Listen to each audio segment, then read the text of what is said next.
You may have heard of murder hornets, also known as Asian giant hornets. Although they don't pose any major threats to people, they can be dangerous to local honeybee populations, killing thousands and decimating hives that are good for agriculture and the ecosystems in Washington state. In 2020, the Washington State Department of Agriculture successfully found and eradicated the first hive found in the state. We'd like to thank the entire WSDA team for their help with this story. Previously, when people asked me what I did for work, I used to have a big long speech about invasive species management, and now it's a lot easier because I can just say Asian giant hornet or have you heard of murder hornets? All the media coverage brought attention to the hornet problem, and the hotline at the WSDA office lit up with potential hornet sightings. Hi, we have a giant hornet. It's trapped in my shed right now. Because I seen one go by the other day, and I was thinking, my, that's a big bumblebee.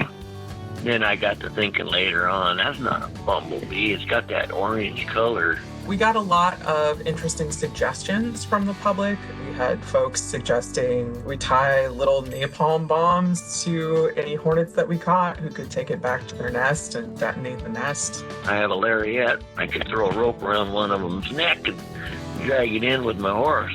Even though most of these reports turned out to be false, the WSDA was very grateful for the help. I would rather hear hundreds of reports that are just native insects that turn out to be nothing rather than miss the one that could turn out to be an Asian giant hornet and lead us to a nest.